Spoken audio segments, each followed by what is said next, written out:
Talvez, se eu tivesse uma condição melhor, na época, eu teria estudado. Mas eu não tinha. Eu tinha que trabalhar. Teve uma época que eu cheguei a levar, assim, 10 brasileiros para a FedEx para trabalhar. Eu vejo hoje aqui nos Estados Unidos, aqui não tem jeitinho brasileiro.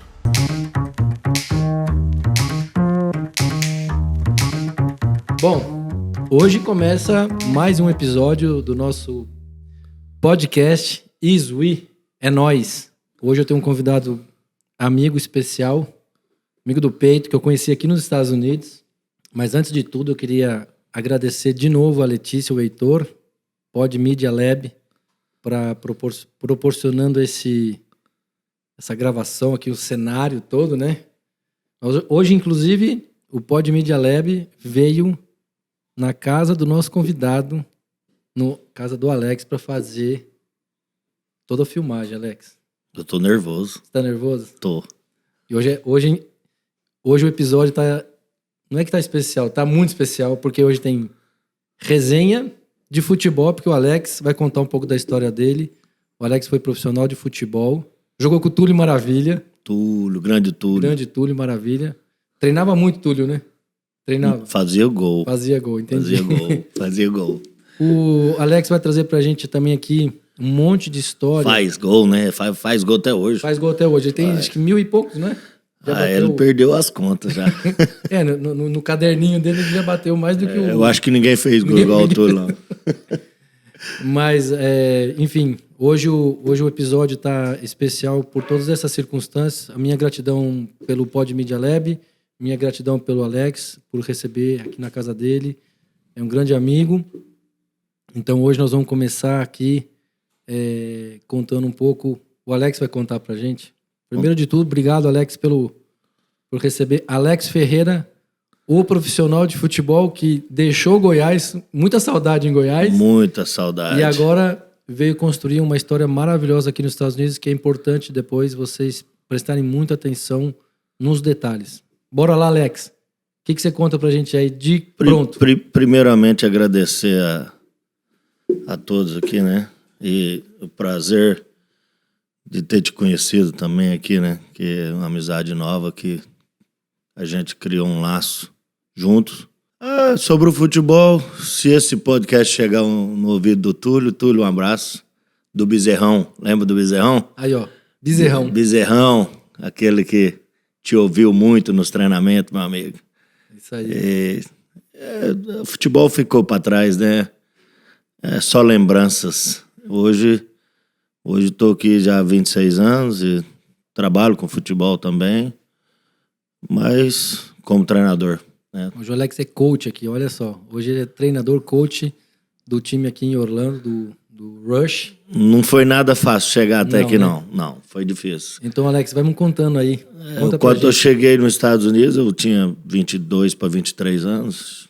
Me pegaram no aeroporto em São Francisco. E meu tio, né? Tio e primo. Cheguei na casa dele para começar, os carros ficavam tudo na porta. Eu falei, gente, vai roubar esses carros tudo aí. Olha só, olha a primeira sensação do Alex. Eu falei, João, mas vocês vão guardar o carro na garagem, não? Ele falou assim, não, que ninguém rouba nada, não. Eu falei, você tá brincando. Aí eu achei aquele negócio meio estranho, né? Fiquei olhando, no outro dia saiu todo mundo cedo, foi trabalhar, fiquei só eu, minha esposa, recém-casado, 1 ano de casado. Chegava à tarde, chegava todo mundo. Eu falei, gente, mas onde que esse povo tava? Eles não vêm almoçar? Esse povo não almoça? Que sai todo mundo cedo para trabalhar e chega todo mundo à tarde, todo mundo come onde bem entender. Uns levam lanche, outros comem nos fast food da vida, né? Como são os americanos. E eu ficava sem entender. Eu vinha jogando, sempre concentrado, horário certo de comida, horário certo de dormir. Às vezes fugia da concentração, não é mais normal. Então, assim, fiquei sem entender um pouco, mas logo os Estados Unidos ensina, né, a gente. Deus foi traçando um caminho para mim totalmente diferente do que eu tinha. Começar a trabalhar, a vida nova, né? E vários trabalhos. Fiz de tudo aqui nessa terra. Me conta uma coisa, Alex. Essa semana que você passou, depois de um tempo, na verdade, você veio... qual era o plano de você chegar aqui nos Estados Unidos? Você tinha alguma coisa em vista já para fazer? Enfim... Olha, eu cheguei... Conta um pouco, como é que você decidiu vir para os Estados Unidos? Até a sua chegada aqui. No meu casamento, meu primo de São Francisco foi para Goiânia, no meu casamento. Eu estava jogando, minha esposa estava na universidade. E ele falou, vamos embora para os Estados Unidos. Lá você começar a sua vida com ela, você vai trabalhar. Eu falei, vou jogar mais um ano. Se continuar do jeito que tá, eu vou embora. Joguei mais um ano e morava fora de casa, minha esposa ficava sozinha. Não tinha um contrato certo ainda que eu poderia tirar ela de dentro de trabalho da faculdade. Eu falei, vamos embora para os Estados Unidos? Ela falou assim, vamos. E eu me lembro que no próximo final de semana eu conheci um cara, eu não me lembro, não me recordo o nome dele mais, num bar. E ele falou, rapaz, eu morei em Nova York. E eu tava preocupado, porque eu nunca tinha tirado visto, nem nada. Ele falou assim, segunda-feira eu vou passar lá em casa às 4 horas da manhã. Eu vou, sei lá, em Brasília. Vai tirar o visto? Vai tirar o visto. Eu falei, mas nem te conheço. Ele falou, não, você vai me conhecendo no caminho. Vou contar minha vida pra você no caminho. E naquela época eu não agendava, né? Você chegava, ia pra fila e... Ficava na fila. Eu falei, então vou contratar uma companhia. Você não vai gastar dinheiro com isso, não. Vamos fazer o seguinte. Você me pega lá. Se você pegar o visto, você vem pagando cerveja pra mim no caminho. Sua esposa dirige e você vem pagando. Lá no Brasil, naquela época, né? Todo mundo bebia, não tinha lei seca. Eu nunca mais voltei no Brasil, nem sei como essas leis funcionam lá.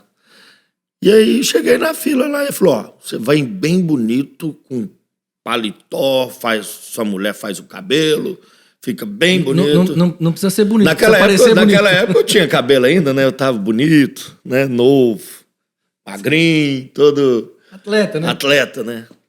E fui. Cheguei lá em Brasília, o que você vai fazer nos Estados Unidos? Eu falei, eu sou atleta profissional, casei tem um ano, agora que eu tirei férias, eu vou lua de mel com minha esposa. Nossa Senhora. E perguntou mais nada. Eu tinha um contra-cheque, minha esposa tinha um contra-cheque onde ela trabalhava também. Já deu o visto. Eu volto 1 hora da tarde e pego o visto. Aí foi uma alegria, né? Já comecei a vender geladeira no meio do caminho, já comecei a vender carro. E falei, vambora, agora vamos embora. Agora deu sinal verde. Uma semana a gente tava no avião. Viemos embora. Comprei a passagem, cheguei sem saber inglês. Em Los Angeles, eu olhei no banheiro lá, estava escrito woman, banheiro feminino, achei que era homem, entrei, peguei as mulheres tudo lá dentro do banheiro, queriam me prender. Sabia inglês, né? Mas vim, com a cara e a coragem. Foi válido, a experiência boa de vida. E Alex, me conta uma coisa, chegou aqui, e aí? Vai contando pra gente aqui. Cheguei e fiquei sabendo que tinha um dono de uma pizzaria que tinha um time de futsal brasileiro. Esse grande amigo meu até hoje, a gente conversa, foi um cara que me estendeu a mão, me deu trabalho, me ajudou os primeiros anos. Eu liguei para ele falou assim, olha, tem um jogo aí perto, sábado. Eu posso passar para te pegar, você vai jogar conosco. Eu fui. Eu, como eu estava bem fisicamente, tinha disputado várias competições, Campeonato Brasileiro na época, e fui. Rapaz, eu cheguei na quadra, uma quadra pequenininha, e eu lembro até hoje, eram uns canos de PVC, os gols, e era cada pancada que aqueles PVC voava longe. Eu falei assim, eu tenho que arrumar emprego nessa pizzaria, né?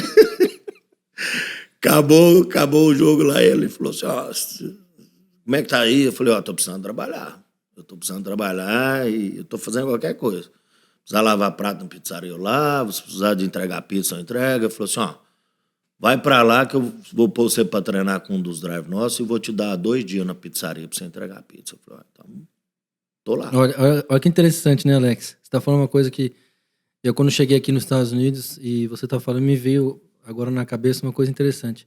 Aqui a gente perde a vergonha de trabalhar, né? Você era um jogador profissional de futebol que, a rigor, né, tem um status de mídia, status enfim, de público. Mas foi o esporte que me abriu as portas. Foi através do futebol que eu arrumei o trabalho, né? Pois é. E trabalho é trabalho. A gente vem sujeito a tudo. Mas eu vejo assim, isso que você tá falando é uma coisa bem interessante, porque eu falo até por mim, né? Porque eu, pela minha formação advogado, eu vim para cá achando que eu só podia trabalhar como advogado. Para mim, se eu fosse trabalhar com qualquer outra coisa, não era compatível à minha habilidade, não era compatível ao meu status, vamos chamar assim. E aqui a gente perde tudo isso aí. Porque aqui trabalho é trabalho para todo mundo. E você tá contando uma coisa que é interessante para quem escuta um podcast, tem interesse de vir para os Estados Unidos, já começa a perceber que é o seguinte: a primeira coisa que vai acontecer, se a pessoa realmente quer ficar por aqui, né? A gente estava decidido. É perder esse, vamos dizer, um pouco de preconceito do trabalho, né? E eu vejo muita gente daquela época que foram embora. A maioria dos amigos meus de São Francisco, todos foram embora. Vou construir uma casa no Brasil e vou embora. Acha que essa casa vai resolver o problema dele futuramente. A vida é comprida. A gente tem que trabalhar. E eu não vim para os Estados Unidos para mim comprar uma casa, comprar o que é que seja no Brasil e voltar para o Brasil. Eu vim para me construir minha vida aqui e ter meus filhos aqui. Eu vim com essa intenção. Então, trabalho, o que aparecesse, eu faria. Eu cheguei a ter 4 trabalhos num dia. Eu dormia 2 horas por noite. Então, conta aí. Eu comecei a trabalhar nessa pizzaria. Trabalhei 1 ano e 3 meses nessa pizzaria do Loiro, né? O Luiz Galete, dono da de Buffalo, em São Francisco. Um amigo meu, teve aqui em casa esses dias. Tive o maior prazer de recebê-lo. E através da pizzaria eu fui tendo um laço de amizade e sempre procurando trabalho. Eu entrava nessa pizzaria às 5 e saía às 11. E eu precisava de trabalhar mais. Eu não tinha... Fiquei 20 dias na casa do meu tio e depois nós alugamos um apartamento de 1 quarto. Então, eu não tinha o dinheiro para pagar o apartamento. Eu entrei no apartamento sem ter o dinheiro para pagar o próximo mês, na época. E eu falei para minha esposa, nós vamos trabalhar. Os primeiros paychecks que a gente pegar, o primeiro pagamento vai ser do aluguel. Eu lembro que a gente foi no Safeway, um mercado que tem, compramos 2 caixas de sopa. E fiquei sabendo que tinha garage sale, que o pessoal vendia, dava as coisas. Eu fui num desses, comprei alguns pratos. O colchão que a gente tinha era catado também. Tinha uma loja que vendia o novo e pegava o velho e largava no... E eu fui lá e peguei um colchão para mim dormir. Você montou sua casa com coisas... Eu, passando na volta do colchão, vi uma televisão velha na calçada, aquelas de tec, tec, tec. Sei. Ela passava a página de 1 em 1 minuto e ela só pegava um canal. Eu não tinha cable. Eu não sei de onde saía esse canal. Mas era o canal que eu ligava. E não entendia nada também de inglês, né? Era mais para distração mesmo. Distração. Comecei a trabalhar nessa pizzaria, fiquei sabendo que tinha um mexicano, dono de uma padaria, atrás de um drive, de um motorista para entregar pão. Eu falei assim, olha, eu lembro que era $50 por dia ele pagava. Era das 7 à 1 da tarde. Você tinha que fazer todo o pedido, voltar na tenda, colocar os pão. Até hoje eu sei alguns nomes, tequito, pão de açúcar, quequito, não sei o quê. Então eu tive que aprender o tipo de pão do mexicano. Tipo de pão do mexicano. Eu saía 1 da tarde meladinho de açúcar. E eu falei assim, agora para mim ir lá onde eu morar e voltar pro meu trabalho, não dá. Então às vezes eu trocava de roupa dentro do carro. Eu falei assim, agora eu preciso de arrumar um trabalho entre 1 às 4 da tarde. Porque eu entro na pizzaria às 5, para mim preencher esse... Para não ficar parado a 1 às 4. E eu conheci um cara na pizzaria e falou, tem um jornal aí, você pega ele 1h30 da tarde, ele é jogado. Eu falei, cara, me arruma um negócio desse aí, eu preciso trabalhar. Ele falou, rapaz, você tá começando a trabalhar 2 horas da manhã. Você pega o jornal, entrega até 6 da manhã. 7 horas você pega o pão, entrega até 1 hora da tarde. Você vai entrar na pizzaria 5 horas? Você quer trabalhar? Eu falei, mas eu preciso trabalhar. Eu não tinha nada. Aí ele me levou e me arrumou uma rota de jornal. 180 jornal. Eu tinha que jogar ele entre as 2 e 4h30. 4 da tarde. Então eu aprendi, né? E jogar jornal, os clientes querem... Jornal, um quer na segunda... no segundo piso. O outro quer na porta, o outro quer na janela. Então você tinha que aprender. E eu gastei 1 mês. Eu descia lá, colocava o jornal. Dizia lá. Mas eu fiquei craque, rapaz. Eu acertava tudo. Caía no segundo degrau, na segunda janela, debaixo da porta. Ele ia deslizando, parava lá. O cara já abria a porta. Então eu aprendi. E fiquei trabalhando 1 ano desse jeito. Aí... Nos 4 empregos? Nos 4 empregos. Eu dormia da meia-noite às 2 horas da manhã. Só. Essa é a maior prova de que quem quer faz, né? Não tem mimimi. Novo, querendo construir uma família. Não tem mimimi. Ficar dormindo não vai dar certo. Não vai pagar a conta no final do mês. Não paga, e aqui as contas chegam rápido. Não, e aqui chega e dói. E eu vou falar, esse mês foi o mês mais rápido dos Estados Unidos. Eu já tinha que pagar o aluguel de novo. Eu lembro, O primeiro aluguel parecia que foi 10 dias. E o apartamento, rapaz, que eu morava era tão pequenininho, que não tinha jeito de você fazer. Você não virava lá dentro, você ia de frente, saía de costa, né? E a cozinha já meio misturada com banheiro, que é misturado... Não, sala. Não tinha sala, não. Era uma mesa. Peguei uma mesinha lá de 4 cadeiras que eu comprei na Gararcel lá. E vamos seguir a vida. A mulher já começou a trabalhar também. Eu falei, vamos embora. Aqui agora ninguém segura a gente, não. Mas me conta uma coisa.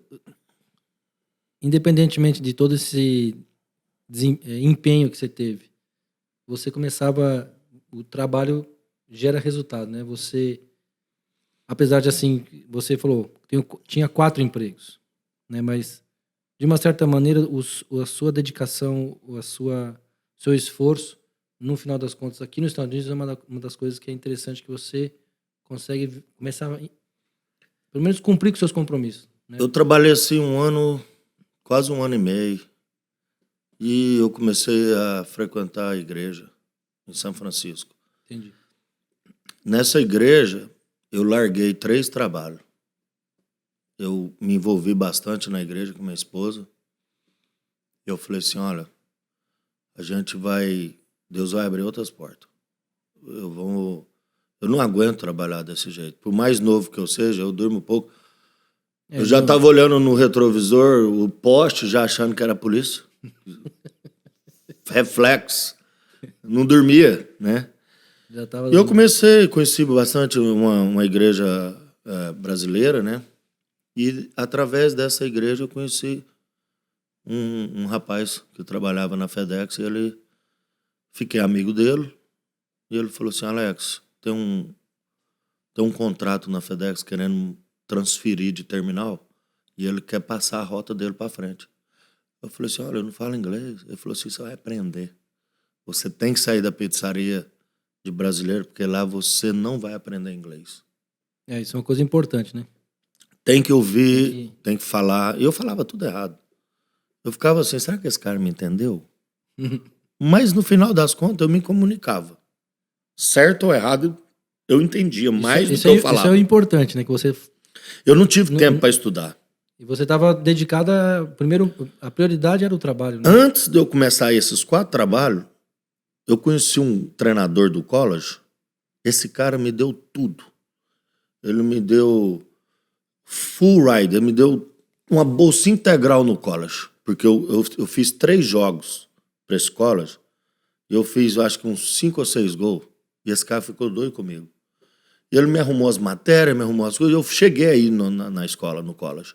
Só que eu só fui um dia. Eu cheguei lá, me abriram um mapa de geografia. Eu olhei naquele mapa, falei assim, eu tenho que pagar, é o meu aluguel. E levantei no meio da aula e nunca mais voltei lá. E ele ficou me ligando. Talvez, se eu tivesse uma condição melhor, na época, eu teria estudado. Mas eu não tinha. Eu tinha que trabalhar, né? A sua prioridade era o... Eu tinha que trabalhar. Aí, Mas me conta essa da FedEx. Aí fui pra FedEx. Que é uma história bacana. Eu fui pra FedEx. Histórias para aquecer seu coração. Essa é uma... Eu fui pra FedEx, cheguei lá, eram umas 6 e pouca da manhã. Um moreno, muito simpático, um cara me tratou super bem.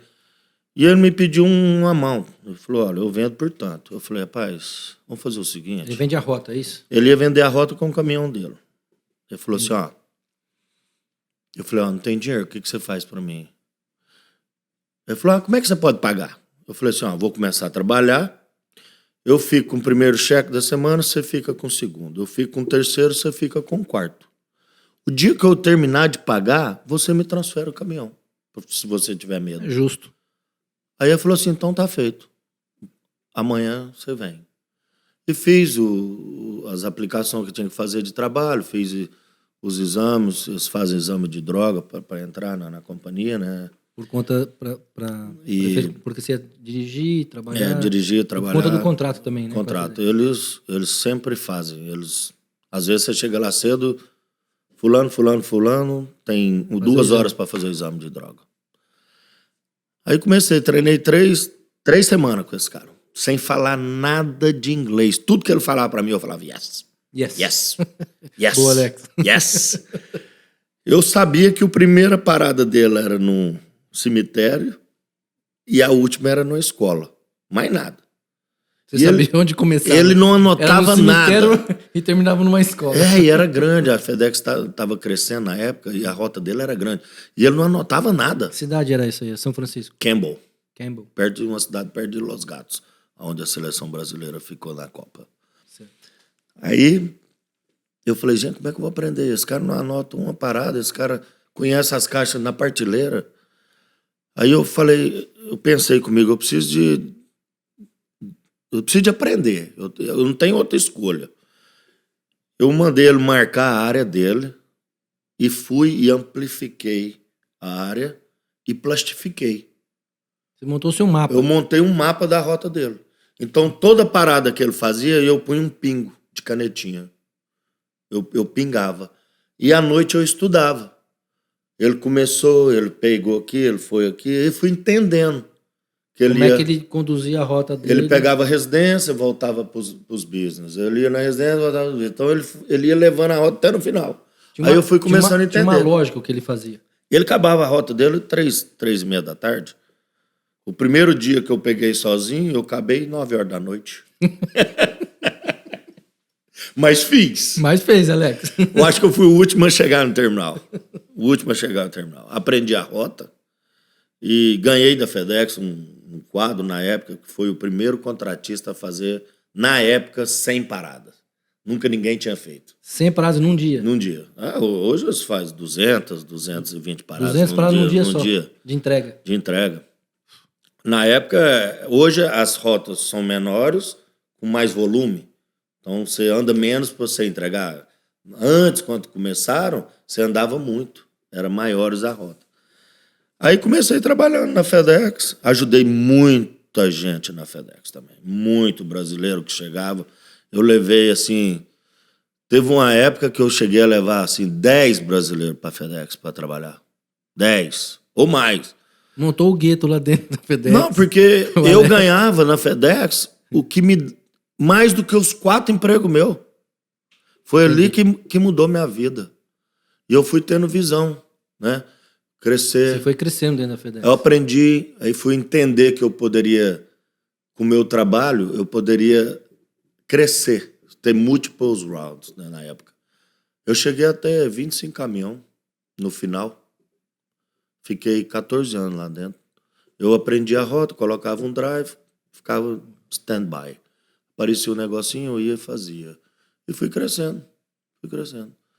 E em 5 anos começou a melhorar o dinheiro, qualidade de vida, comprei casa. O Alex já ficou rico nessa época. FedEx, 22 rotas em São Francisco, Alex. Olha, já até tinha eu acho que já entrava uma mussarela boa. Pra mim, eu tava no lugar certo na hora certa. Foi abençoado. Foi, porque hoje vale muito, né? A FedEx hoje, uma rota vale muito dinheiro. Naquela época, eu Eu comprei rota de tudo quanto é preço. Então, não era tão valorizado. Hoje, quanto custa uma rota da FedEx? Uns $150 mil. 150 mil dólares. Quantas paradas? Depende. Tem rota mais comercial, tem rota mais... Mas é em torno de 100 a 120 stop. E outro dia você estava me comentando, tem a FedEx Ground... A Ground e a Home Delivery, né? Nós somos contratistas.